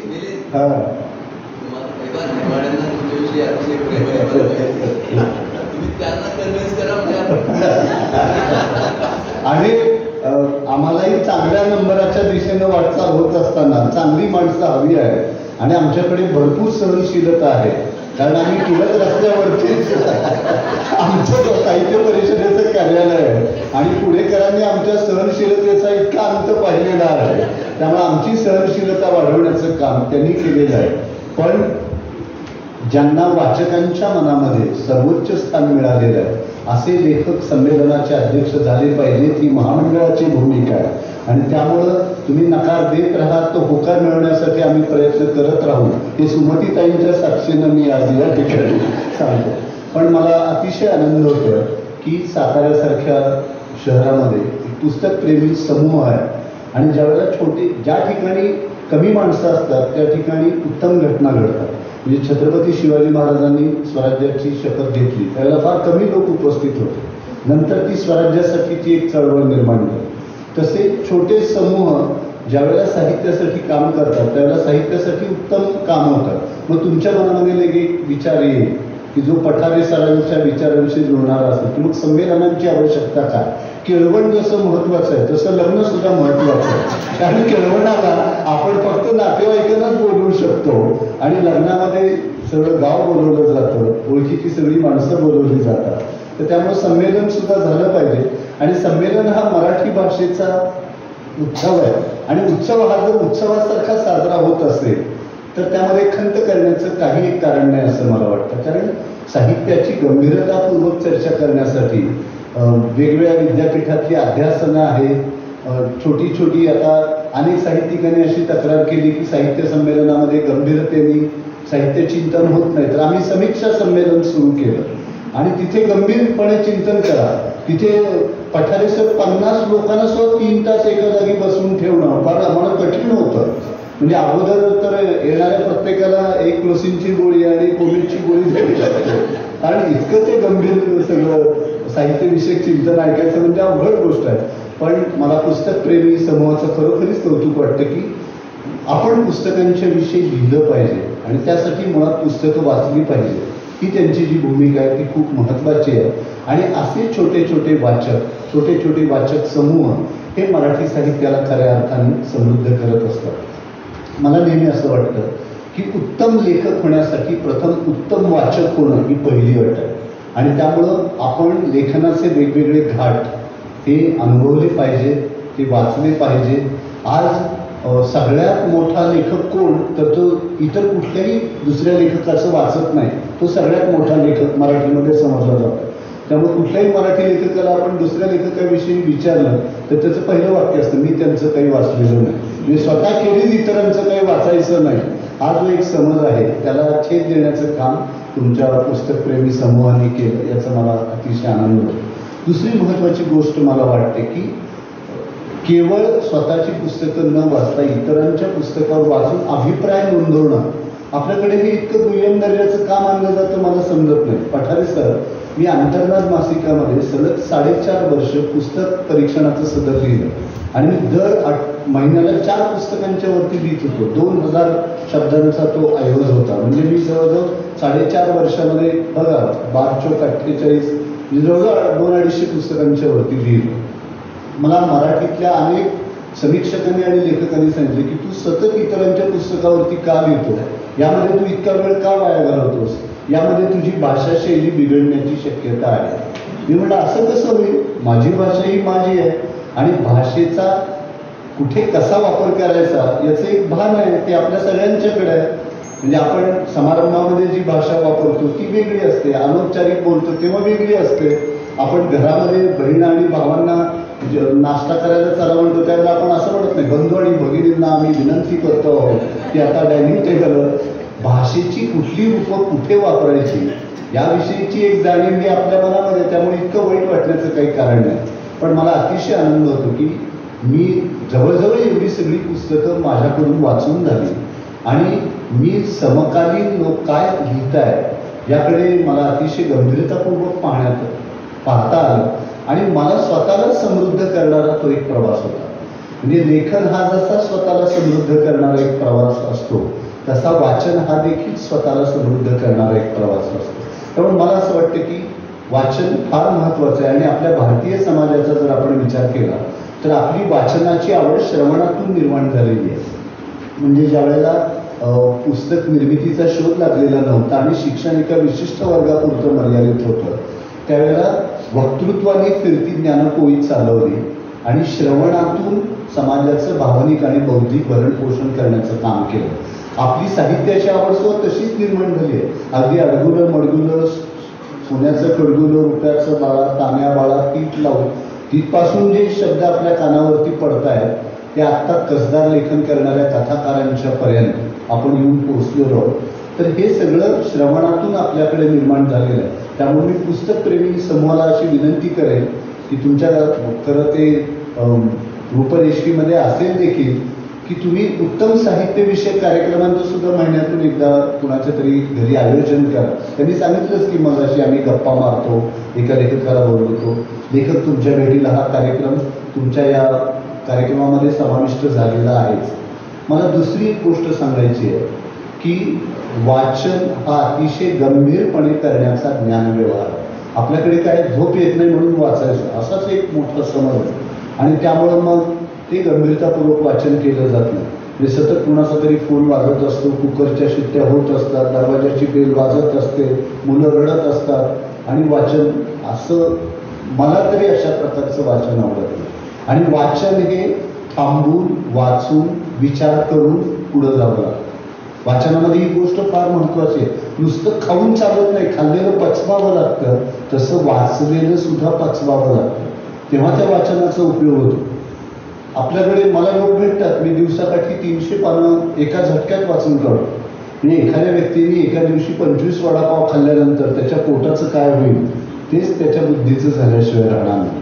मला आत्र्यांची एक गोष्ट आवडून सांगावीशी वाटते की आत्रे पुण्याच्या येरवडा हॉस्पिटलमध्ये गेले वेड्यांसाठीचं जे आहे, तर त्यांनी बघितलं की तिथे गेल्यानंतर 2 वेळे यमुना जळी खेळू खेळ का नाही का हे त्यांच्या ब्रह्मचारी चित्रपटातलं गाणं म्हणत सगळीकडे फिरत आहेत. आत्र्याने इतकं बरं वाटलं की शहाण्यांना माझा चित्रपट आवडलाच, पण वेड्यांना सुद्धा या चित्रपटाचं आकर्षण आहे. मग त्यांनी संचालकाला बोलवून घेतलं आणि त्याला विचारलं की काय माझ्या यमुना जळी खेळू खेळ का नाही आता या चित्रपटातली गाणी म्हणतायत तुमच्या इथले पेशंट. तर ते म्हणाले तुमचा ब्रह्मचारी चित्रपट सलग 50 वेळा बघितल्यामुळे त्यांच्या डोक्यावरती परिणाम आणि त्यांची रवानगी इकडं झालेली आहे. तर त्यामुळे हे भान सुद्धा आपण राखलं पाहिजे की वाचून विचार करून. तर त्यामुळे आता सध्या अशा साहित्यकृती नाही आहेत की माणसं वेळी होती, तर त्यामुळं तो एक भाग आपण त्यातला लक्षात घेतला पाहिजे. आणि मला नेहमी असं वाटतं की आपलं वाचन हे एकांगी असता कामा नये. म्हणजे लहानपणी एखादी कारल्याची भाजी खाताना मी जर ती नाकारली तर माझी आजी म्हणायची की गोड पदार्थ खाल्ले की रक्त तयार होतं, कडू पदार्थ खाल्ले की ते शुद्ध होतं आणि तिखट पदार्थ खाल्ले की ते सळसळ होतं. त्यामुळे तू 3ही प्रकारचे पदार्थ खाल्ले पाहिजे. तर मला वाटते की खरा उत्तम वाचक तोच की त्यांनी सर्व प्रकारचं साहित्य हे वाचलं पाहिजे. आणि ज्यावेळेला तुम्ही सर्व प्रकारचं साहित्य वाचाल त्यावेळेला तुमच्या लक्षामध्ये येईल की हे उत्तम दर्जाचं आहे, हे मध्यम दर्जाचं आहे, हे हीन दर्जाचं आहे. हे कधी तुम्हाला सांगण्याचा अधिकार येईल की ज्यावेळेला तुम्ही सर्व प्रकारच्या साहित्याच्या प्रांतामध्ये वाचक म्हणून मुसाफिरी करा. आणि ती मुसाफिरी करणं फार महत्त्वाचं आहे असं मला वाटतं. आपण एकच एक वाचत गेलो तर एक प्रकारचं एकारलेपण आपल्या विचारांमध्ये आणि व्यक्तिमत्वामध्ये येतं आणि हे एकारलेपण अधिक घातक आहे असं मला वाटतं. आणि म्हणून शेवटी वाचनाचा आणि साहित्याचा मुख्य उद्देश काय, अगदी फुल्यांच्या पासून आगरकरांच्या पर्यंत सगळ्यांनी सांगितलं आणि दाभोळकरांनी ज्यासाठी रक्त सांडलं ते म्हणजे बुद्धी प्रामाण्यवाद आणि विवेकनिष्ठा ही 2 मूल्य माणसाच्या मनामध्ये अंतःकरणामध्ये निर्माण झाली पाहिजे. तर त्याचं व्यक्तिमत्व हे असं सर्वंकष होईल आणि जीवनातल्या सगळ्या प्रश्नांच्याकडे तो त्रयस्थपणे तटस्थपणे पाहू शकतो. हे कधी निर्माण होईल तर तुम्ही सगळं वाचल्यानंतर, म्हणजे आपल्याकडे डावे आणि उजवे त्याच्याविषयी त्यांनी आत्ता सांगितलं, आपल्याला सरही बोलले आणि विनोदनी सांगितलं. त्यामुळं सर्व प्रकारचं आपण वाचल्यानंतर आपल्या लक्षात येईल की अरे बाबा हे चुकीचं आहे. आणि वाचक म्हणून माझा अनुभव असा आहे की आपण जसे वाचत जातो ना तशी एक आपली अभिरुची विकसित होत जाते. म्हणजे आपल्याला वाचल्यानंतर कळतं, जसं खाता खाता आपल्याला समजतं की अरे मेथीची भाजी ही भाजी म्हणून चांगली आहे पण मला पित्ताचा त्रास आहे तर मला ती योग्य ठरणार नाही. पालेभाजी म्हणून ती उत्तम आहे, पेढा हा पदार्थ म्हणून उत्तम आहे पण माझी पचनशक्ती दुबळी आहे, मला पेढा चालणार नाही. तर असं वाचता वाचता विकसित होत जाणं हे जास्त महत्त्वाचं आहे असं मला वाटतं. आणि त्यामुळे उदंड वाचन करणारे लोक आहेत पण शेवटी शिल्लक काय राहत नाही. म्हणजे धबधब पडणारा पाऊस हा जमिनीच्या पृष्ठभागावरून लगेच वाहून जातो आणि हळूवार येणाऱ्या पावसाच्या सरी जमिनीमध्ये खोलवर रुजतात आणि त्यावरती पिकांचं चांगलं भरण पोषण होतं. त्यामुळे हळूवार वाचलं पाहिजे, वाचल्यानंतर थांबलं पाहिजे, थांबल्यानंतर विचार केला पाहिजे, विचार केल्यानंतर जे पटलं ते कुठेतरी नोंदवलं पाहिजे. बऱ्याच वेळा काय होतं, आता जे खूप वाचन करणारे वाचक आहेत त्यांच्या बाबतीमध्ये एक गोष्ट अशी घडते की उदंड वाचन केलं जातं पण त्याची नोंद कुठेही नाही. आपल्याकडे उत्तम वाचकांनी उत्तम साहित्यकृतींची नोंद ठेवली पाहिजे. कारण बऱ्याच वेळा असं होतं, आता मी व्याख्यानं देत असल्यामुळे मला तर ते अपरिहार्य आहे की ती ठेवावीच लागते. अमुक एका पुस्तकामध्ये अमुक एक संदर्भ आणि सध्या तर जग पुराव्याचंच आहे. म्हणजे तुम्ही वाहून गेलात तरी चालेल पण पुरावा शिल्लक राहायला पाहिजे की तुम्ही अस्तित्वामध्ये होता म्हणून. तर त्यामुळे ती नोंद आपण ठेवली पाहिजे. आणि जुन्या काळातली सगळी जाणती माणसं, म्हणजे स्वातंत्र्यवीर सावरकरांची सर्वसार संग्रह या नावाची जी टिपणवही आहे त्यामध्ये त्यांनी आयुष्यभर जे जे काही वाचलं ते सगळं नोंदवून ठेवलेलं. त्यामुळे उत्तम वाचकांनी तेही केलं पाहिजे. आणि तुमच्या समूहालाही मी ती विनंती करणार आहे की तुम्ही जे जे वाचलं, ज्या ज्या पुस्तकांच्या विषयी लिहिलं, आपण मराठी लोक हे नोंद करण्यामध्ये, आणि ज्याला आज शुद्ध मराठीमध्ये डॉक्युमेंटेशन असं म्हटलं जातं, त्यामध्ये फार कमी पडतो. तर आपण ती सतत नोंद ठेवली पाहिजे, काय वाचलं, कसं वाचलं. आणि आत्ता सरांनी जो धोका सांगितला तो आहेच, की आवडत्या व्यक्तीविषयी खूप वाचायचं, न आवडणाऱ्या व्यक्तीचं चांगलं असलं तरी वाचायचं नाही. समोर वाचू नका, पण बाजूला जाऊन वाचायला काही हरकत नाही. अगदी तुम्हाला नाव नको असेल तर नावावरती बघा किती खरं आहे, म्हणजे फलकाला सुद्धा त्याची जाणीव झाली.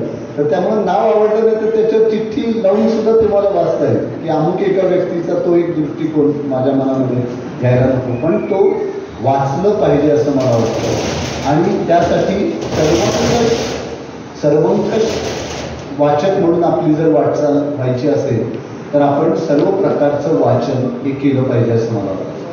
आणि त्यामुळे त्यातून तुमची एक निर्मिती जी काही व्हायची असेल ती होऊन द्या. मला आज एक प्रकर्षाने गोष्ट जाणवते की वैचारिक साहित्याच्या वाचनापासून वाचक दुरावलेले आहेत आणि वैचारिक साहित्याची निर्मिती सर आज थंडावलेली आहे. म्हणजे तुम्ही जो लेखकाच्या नैतिकतेचा मुद्दा सांगितला, अगदी पूर्वापार जरी आपण विचार केला तरी आपल्या एक गोष्ट लक्षामध्ये येईल की आपल्याकडे इथे राजे लोक होते, ते कला साहित्याचे भोगते होते, त्यांनी दरबारामध्ये अनेक लेखक कलावंतांना स्थान दिलेलं होतं.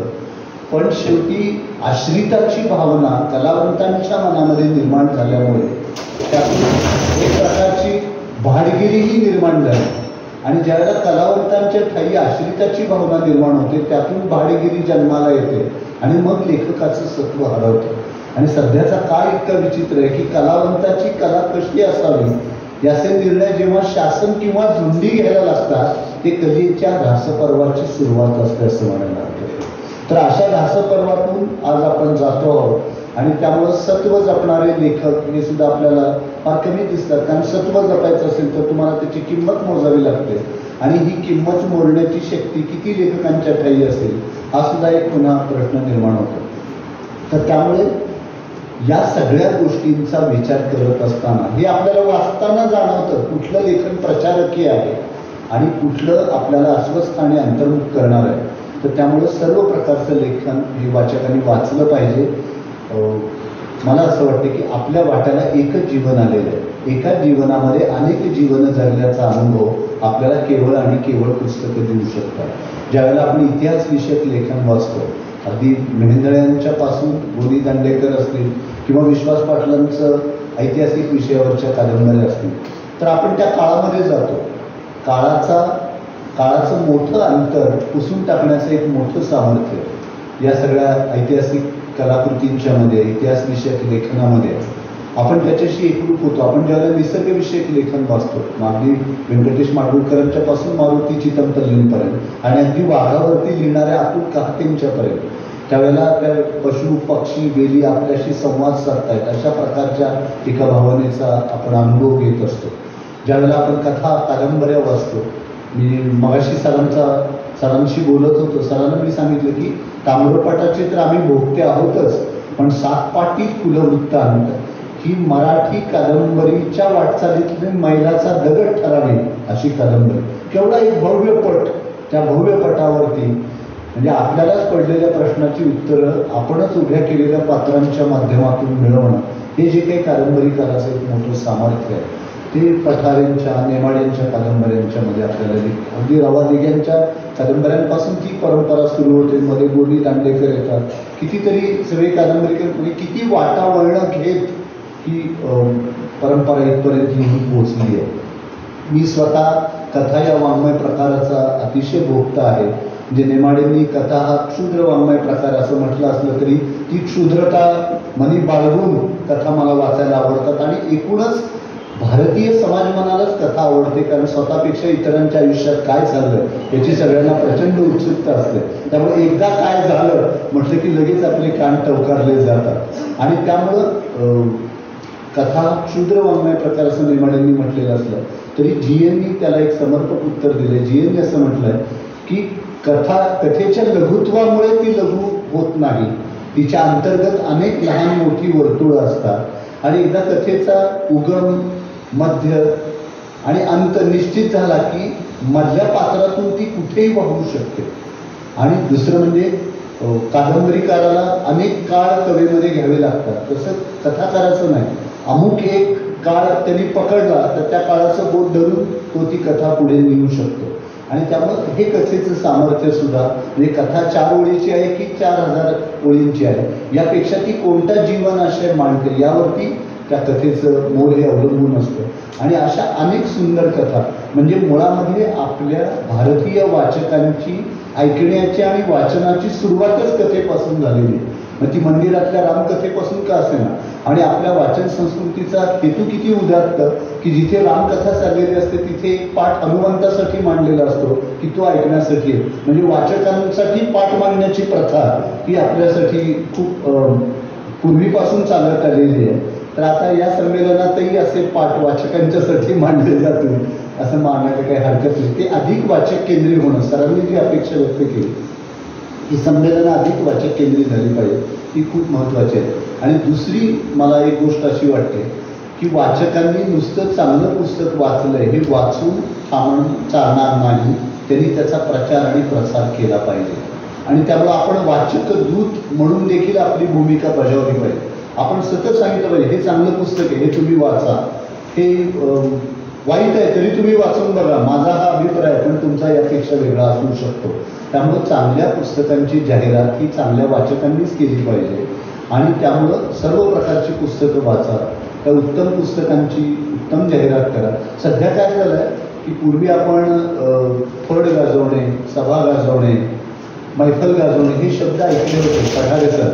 सध्या पुस्तक गाजवणे या नावाच्या एका रोगाने साहित्य विश्वाला गाजलेलं आहे. आणि त्यामुळं बेंटेक्सला सुवर्णपद आपण बाकी करतोय की काय अशी भीती निर्माण होते. आणि सध्या लेखक, प्रकाशक, संपादक, वाचक, समीक्षक यांनी एकत्र यायचं आणि एखादं पुस्तक गाजवायचं कारण नसताना म्हणजे आपल्या गावठी भाषेमध्ये एक म्हण आहे की रुखवत आलं दणाणली आली उडून पाहते तर अर्धीच पोळी. तशी वाचकांची अवस्था नंतर होते पुस्तक वाचल्यानंतर. पण ही पुस्तके इतकी गाजवली जातात तर हा पुस्तक गाजवणे हा साहित्य विश्वाला लागलेला एक मोठा रोग असून तो एक प्रकारचा वाङ्मयीन व्यभिचार आहे असं मला वाटतं. आणि त्या व्यभिचारामध्ये लेखक, प्रकाशक, संपादक, समीक्षक यांनी सहभागी होणं ही एक प्रकारची वाचकांची शुद्ध फसवणूक आहे.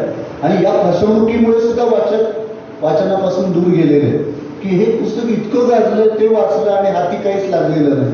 आणि दुसरी महत्त्वाची गोष्ट साहित्याच्या बाबतीमध्ये ते मूल्य म्हणून मी मानतो, अनेक लेखकांना ते आवडत नाही, पण वाचनीयता हा सुद्धा साहित्याचा एक महत्त्वाचा गुण आहे. आणि दुर्दैवाने आज आपल्याकडे 2 गट पडले की काय नाही वाचलं नाही तरी चालेल, आम्ही असंच लिहिणार, तुम्ही लिहित राहा, तुम्ही वाचणार नाही, हे साधं सोपं उत्तर त्याच्यावरती. वाचकांना वाचावंसं वाटलं पाहिजे. आम्ही असं म्हणत नाही की सगळं सुलभीकरण करा. मी एका प्रसंगाचा तुम्हाला आवर्जून उल्लेख करतो की सकाळी पहाट दिवाळी या कार्यक्रमाचं पुण्यामध्ये आयोजन केलेलं होतं. आणि पहाट दिवाळीला येणारा सगळा उत्सवी वर्ग असतो तो सकाळी पहाट दिवाळीचा कार्यक्रम ऐकून मग कुठेतरी नाश्ता करून मग घरी जाणार असतो. तर राहुल देशपांडेंनी आल्यानंतर 1 तास सगळे शास्त्रीय राग आढळले आणि मग लोकप्रिय गाणी त्यांनी म्हटली. तर मी आतमध्ये आल्यानंतर राहुल देशपांडेला विचारलं की राहुल म्हटलं हे सगळे उत्सवी लोक आणि तरी तुम्ही 1 तास सगळे शास्त्रीय राग आढळले. तो म्हणाला लोकांना आवडतं तेच आपण दिलं पाहिजे असं नाही, आपण लोकांना काय आवडतं आणि त्यांनी काय ऐकलं पाहिजे या दोन्हीचा समन्वय साधून पुढे गेलं पाहिजे. आणि त्यामुळं आपण लोकप्रिय लेखकांची उपेक्षाही करता कामा नये आणि तत्वचिंतन मांडणाऱ्या लेखकांनाही बाजूला सारता कामा नये. वाचक म्हणून हा विवेक आपण निश्चितपणाने ठेवला पाहिजे असं मला वाटतं. भाकरी ही पोटाची गरज, पण भावना जागवायला आणि मन फुलवायला विचारच उपयोगी पडतात आणि ते आपल्याला केवळ आणि केवळ साहित्यातून मिळतात. शरीरासाठी आवश्यक असणारी जीवनसत्व अन्नातून मिळतात, पण मन आणि बुद्धीचं भरण पोषण करणारी जीवनसत्व केवळ आणि केवळ पुस्तकातून मिळतात. आणि त्यामुळे जीवनसत्व सगळी आवश्यक आहे. नुसतं B12 जास्त झालं तरी हृदयविकार होतो आणि कमी झालं तरी त्रास होतो. तर असे सगळे विषय आपण समजावून घेतले पाहिजे. आणि एक वाचक म्हणून मला नेहमी असं वाटतं की आपला दृष्टिकोन हा त्रयस्थ, तटस्थ आणि गुणवत्तेचा गौरव करणारा असला पाहिजे. जर आपण उत्तम वाचक असू तर जशी लेखकाची म्हणून काही मूल्य आहे तशी वाचकाची म्हणून सुद्धा काही मूल्य असली पाहिजे. की त्यांनी उत्तमतेचा ध्यास घेतला पाहिजे. जे जे उत्तम उदात्त उन्नत म्हण मधुरत येते. आणि सरांनी जी एक खंत शेवटी व्यक्त केली की तरुण वाचक कुठे आहेत, तर एकूण आपल्या घरातूनच आज ऑनलाईन संस्कृती हद्दपार झालेली आहे. म्हणजे आपण पुण्यातल्या मुलांची जीवनशैली पाहिली तर त्याला शाळेमध्ये जायला 1 तास, शाळेतून घरी यायला 1 तास, शाळेतले 6-7 तास, घरी आल्यावर आईच्या आवडीचं 1 तास, बापाच्या आवडीचं 1 तास, बाईंनी दिलेलं 12 वर्गपाठ, यामध्ये अवांतर वाचन आणि खेळ याला कुठेही स्थान नाही. आपल्या घरामध्ये पूर्वी घरातला एक तरी माणूस गावातल्या एका तरी वाचनालयाचा आजीव सभासद असायचा. ती व्यक्ती दिवंगत झाली की त्या आजीव सभासदत्वाचं पुनरुज्जीवन केलं जात नाही. म्हणजे ते येणारं पुस्तकही घरात बंद होऊन जातं. म्हणजे ती पुरुष मंडळी वाचत असत, दुपारी महिला वाचत असत, मुलं किमान चाळून बघत असत. हे चित्र हरवलेलं आहे. आणि आजी आजोबा किती उत्तम गोष्टी मुलांना सांगत असत. आता आजीच म्हणतात 7 वाजता लाव आई कुठे काय करते. अर्थात त्या आई काय करते ते बघायलाही हरकत नाही, पण या मुलांना श्रवणातून वाचनाकडे वळवण्यासाठी आपली म्हणून एक जबाबदारी आहे, ती सुद्धा आपण जपली पाहिजे. आणि शाळांमध्ये सुद्धा शिक्षक म्हणजे शाळेतल्या विद्यार्थ्यांच्यामध्ये भाषाप्रेम निर्माण करण्याची जबाबदारी ही शिक्षक आणि पालक या दोघांच्या वतीही आहे. मी स्वतः बार्शीसारख्या ठिकाणी शिकलो, पण एक धडा किंवा कविता 3-3 दिवस शिकवणारे शिक्षक मला मिळालेले. आणि त्यामुळं भाषेचा उत्तम संस्कार, साहित्याची उत्तम गोडी ती शिक्षकांनी लावलेली. आणि त्यामुळं एकीकडे हे सगळं भौतिक समृद्धी येत असताना चांगल्या घरामध्ये उंची फर्निचर असतं, पण मराठी साहित्याला लहानभूत ठरलेली 10 उत्तम पुस्तकं देखील नसतात. या किळसवाण्या वैचारिक दारिद्र्याचं काय करायचं हा खरा महत्त्वाचा प्रश्न आहे. तर ते दूर करण्याचं काम पुस्तकप्रेमी समूह निश्चितपणाने करतील अशी अपेक्षा मी व्यक्त करतो. खरं तर मला अध्यक्ष केलं तेच मी कमीत कमी बोलावं म्हणून, पण प्राध्यापक म्हणून जे काही दुर्गुण आलेले असतात ते काही केल्या जात नाही. पण आज आपण 2 प्राध्यापकांना बोलवून, एका भौतिकशास्त्राच्या आणि एका अभियांत्रिकीच्या बोलून या ठिकाणी सन्मान केला, त्याविषयीचा आनंद व्यक्त करतो. आणि सर विनोद कुलकर्णी, शिरीष चिटणीस, डॉक्टर श्रोत्री ही आमची राजेंद्र माने आहेत.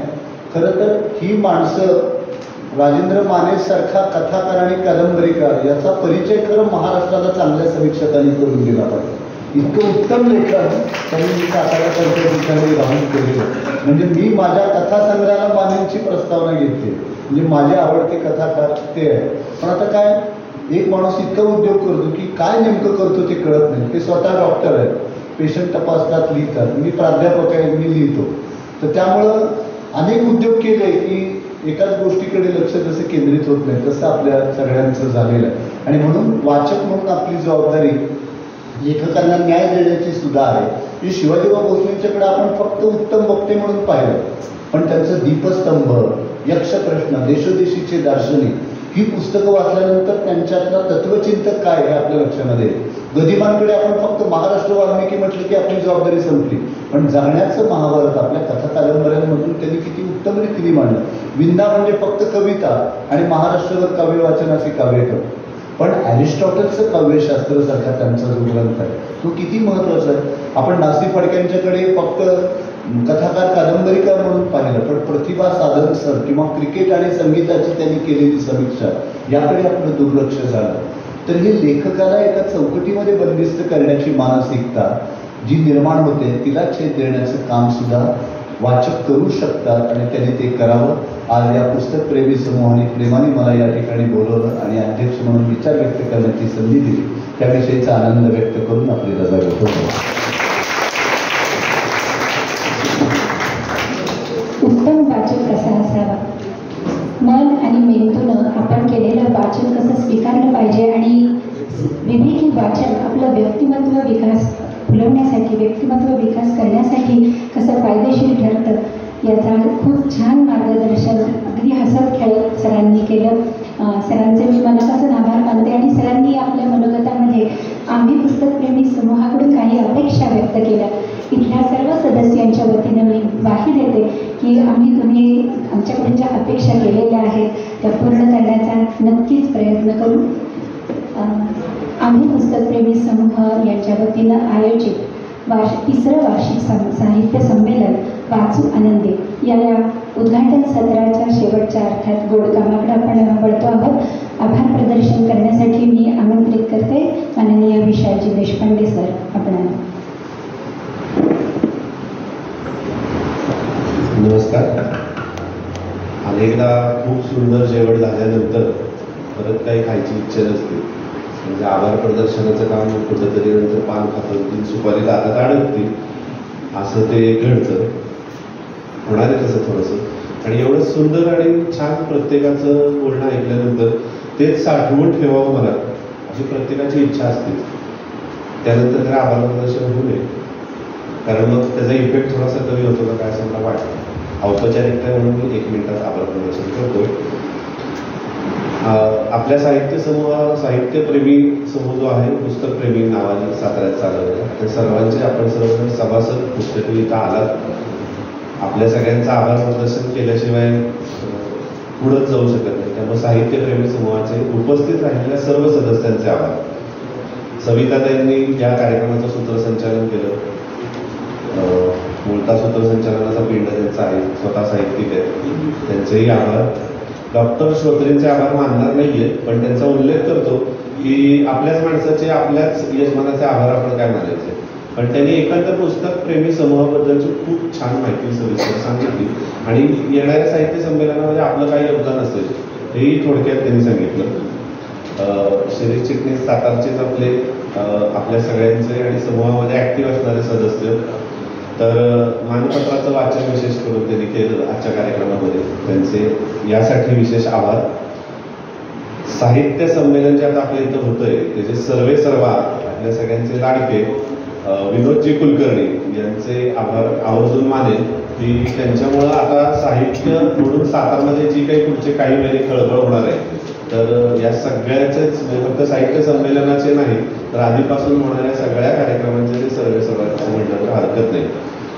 डॉक्टर मिलिंद जोशी ज्यांच्या नेतृत्वाखाली हे सगळं साहित्य संमेलन होत आहे आणि आज त्यांनी खूप छान पद्धतीनं आपल्याला मार्गदर्शन केलं, अनेक गोष्टी सांगितल्या, त्यांचेही आभार.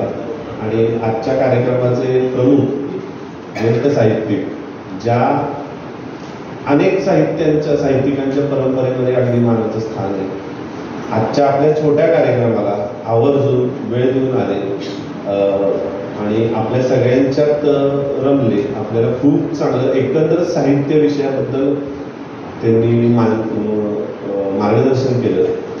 त्यांना विशेष धन्यवाद देतो. कार्यक्रम यशस्वी होत आहे तर ते करण्यासाठी ज्या ज्या लोकांनी प्रयत्न केले त्यांचे धन्यवाद. आभार प्रदर्शन थांबवतो.